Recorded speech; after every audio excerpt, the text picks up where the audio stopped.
really hoping you guys are being so patient. I really appreciate it. I don't know why Instagram is being a butt. Let's see.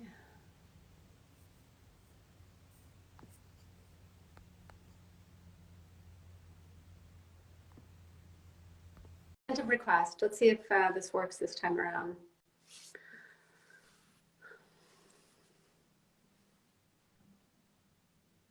Maybe I have to let her ask me to join this time. We'll see. I don't know what's going on with Instagram. They're blocking our bean conversation, you guys. That's what's happening. It could be an unstable internet connection. She's there.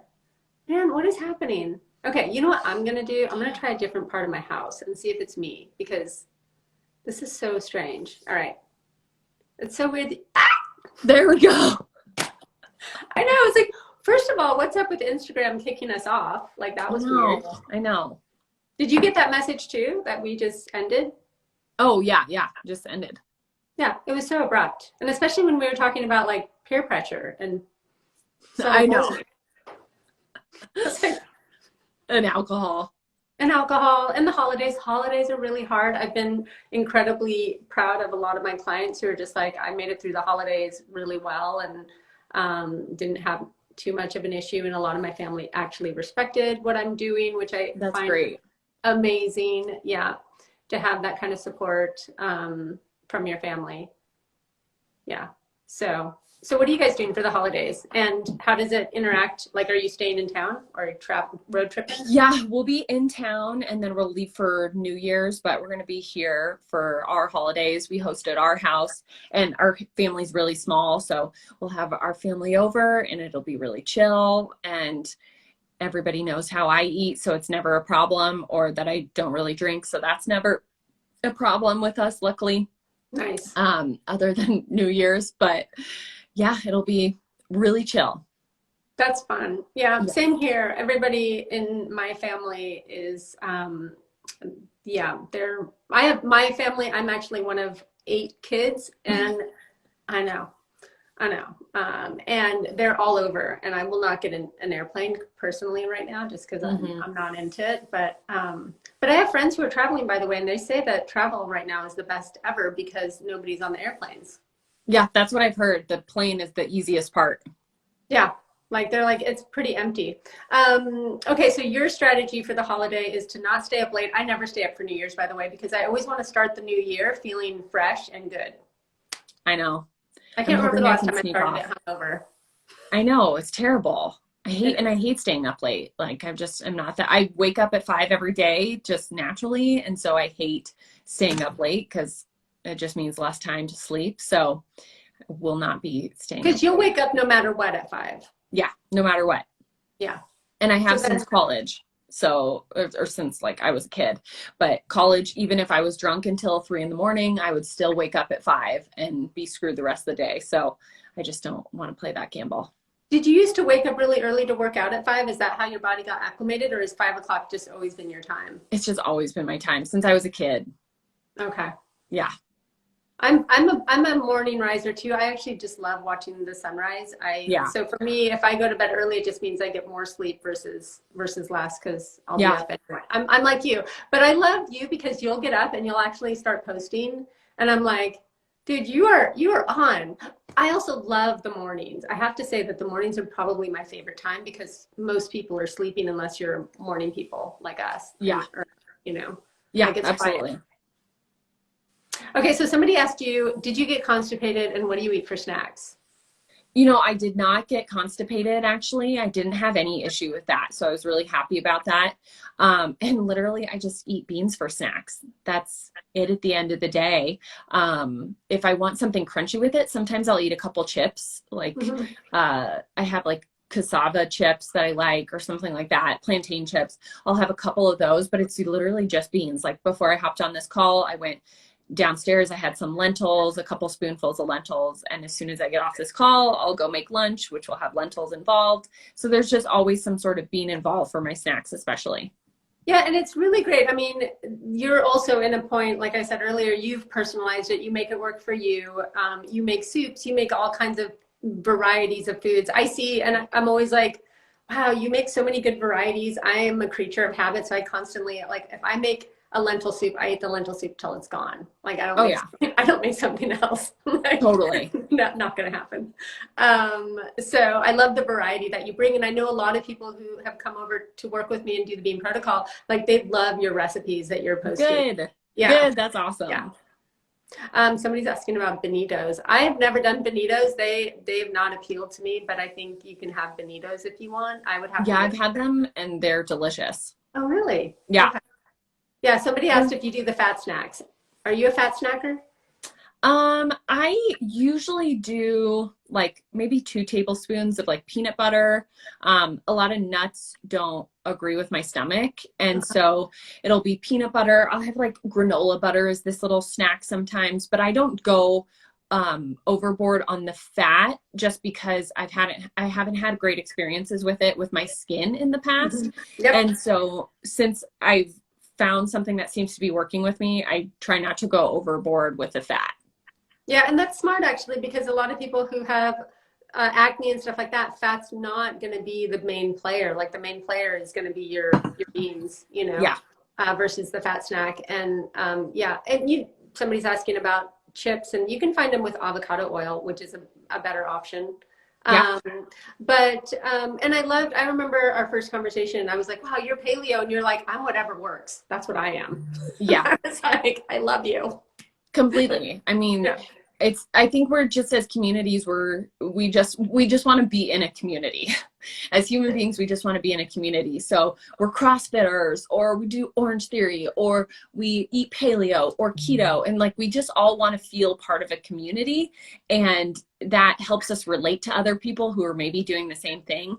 And as I get older, I feel less kind of drawn to that and just more to health. And if paleo's not working for me, that's totally fine. I see paleo more as this clean eating guide of getting you away from packaged foods and processed foods and just eating real whole foods. And then to me, I'm like eating paleo with beans and with some now gluten-free grains because that works for me. So yeah. I'm just really whatever I want to be in that moment. And you've been gluten-free for a long time? Yeah, I've been gluten-free since probably like 2010. Okay. 10 or 2009. That's amazing. I mean, when I was diagnosed with my autoimmune disorder, they were like, you have to go gluten-free. And I was like, oh, okay, I'll go gluten-free. And it turned out that gluten wasn't a problem because I eat gluten. Now, the only reason I don't eat gluten is because it goes right to my ass. And so I don't do it because not in a good way. Because people are like, oh, unique, that's amazing. You can get a big booty. And I'm like, no, it's not in a good way. It's like a uni butt kind of way. It's not a good butt. It's not like a workout butt. It's like a bad butt. So I stay away from gluten, but I was really happy to see that my gut had healed so well that I really didn't have an issue with gluten anymore, despite all of the gluten hate. So yeah, that's all go. Like the other night I had ramen, and I usually get ramen and just put like noodles in it, even though it has soy sauce in it. But last night or whenever I had it was with noodles, and my stomach kind of felt a little off afterwards, but it wasn't this like miserable experience. It was just like, okay, I was dancing a little bit with the devil there, but it was still worth it. And the noodles were so good because I just never had that kind of thing. It was freaking delicious. So yeah. I'll try some things sometimes, but I normally find I enjoy gluten-free just as much as normal gluten.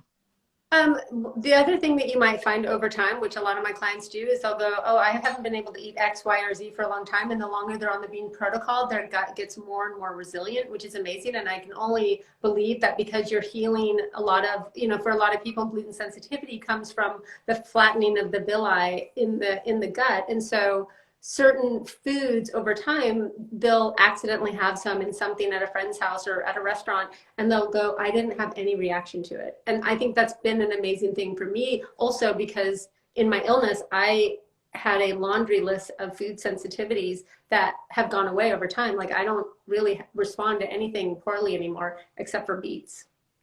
Weird. Yeah, right? I think it's Twitter content. Well, I stopped eating eggs a long time ago because my skin would react whenever I had eggs. And so I'm hoping that can continues to get better and I can start adding in more eggs, because eggs are delicious and I love them, and I usually stay away from them. So I'll have to start trying that in a little bit. Yeah, when you're ready, start with an egg and see how it goes. Obviously, you know, everything, you've worked incredibly hard for your amazing skin.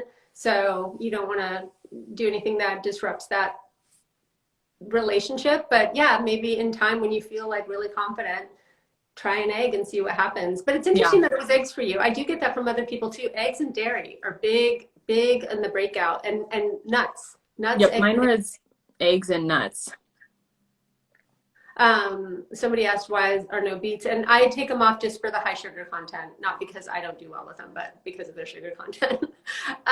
Cool. Well, thank you so much for being on today, and I'm sorry for all the technical difficulties. That was lame. Yeah, that was so weird with Instagram. It's never done that before. So strange. Never done that, where I've had somebody having a problem getting on or seeing their picture, and then kicking us off after 35 minutes, I think is where it kicked us off. I know, that wasn't even a long chat. That's no, That's no, weird. The last one I had was like an hour, and I think it cut some of it off, but it kept most of it. So I don't know why. I think maybe they're restricting their lives now, I guess. Yeah, it has to be. But you're awesome. I love you. Love you too. Anytime you want to come and update everybody, I would love to have you on. You're amazing and such an inspiration. And like I said, you're yourself. You're okay being yourself. You're okay not being paleo. You're okay just doing what's best for you. And I just think you're an amazing role model for everybody out there trying to figure it out. Oh, thank you. Just to anybody who's listening, don't be scared to try it. Just give it a go, and stick with it, because your life could be really changed for the better because of it. And I know it feels intimidating if you haven't started it, but it was brought to me for a reason, and it changed my life so drastically in just 6 months. I know 6 months might seem like, 6 months is so long. It is not. It flew by. It went by so fast. And think about what you were doing 6 months ago. That flew by. So just remember, even though it might feel long, it will go by so fast, and you'll continue to see better and better results. Every 3 months, it's going to get better, like you said. So I can't wait to see where I am in a year from now. Yeah. And if you think of the journey you had with your skin for 20 years, 3 months, 6 months, 9 months, even 12 is not that big of a deal in the scheme of our lives. I think a lot of people get freaked out. It's actually why I made my course 2 months instead of 3 months, because I was like, people are not going to be down with 3 months of beans. Mentally, it's just going to be hard, even though most people are going to start my course and really do it a lot longer than the 2 months that are on there. It's really my way of just getting you started, easing you into it, starting slow, going slow, letting your body adjust. But most people will be on it for either 6 or 9 months, if not them figuring out a way to do the longevity diet for the rest of their lives. There's going to be a point when you'll go to eating just beans with meals, when you feel like, okay, my body is in such a good place, I'm just maintaining now. Because at a certain point, you don't need to, I still bean up if I'm super stressed out as a response, because I'm a high adrenaline maker. I make a lot of adrenaline. Even if life isn't pushing me, I naturally am pushing myself. So I do it as a counterbalance to stress sometimes, but really 3 times a day is the maintenance protocol, which isn't that big of a deal. You can throw beans in with anything, right? But yeah, in the scheme of our lives, I think we get caught up in 2 months or 3 months or 6 months or 9 months, like it's some big thing. But I don't know, I'm almost 45, and 9 months, 8 years, actually not that much time in the scheme of it all. So yep, exactly. Don't be scared. Try it. Don't be intimidated by any time. Just start with 1 day at a time. Start with small amount, and then build your way up and live a healthier, longer life. Yeah, right? Calmer, healthier, and good skin. Exactly. And better hair. And better, right? Better hair. Yeah. Yes. And hormonal imbalances will be a cause for women to start losing their hair. And it's not uncommon for people who work out really hard to start to get the hormonal imbalance and then start losing their hair. So, and then also a lot of the side effects that you can see from acne drugs will be interesting things like that. So always look at the side effects if you're having side effects of any drug you're on. Totally. Thank you so much, Unique. Thank you. Of course. Thanks for everybody who joined. Yeah, thank you, everybody. It was really nice. It was a good crew. Yes, good. Talk to you soon. Bye.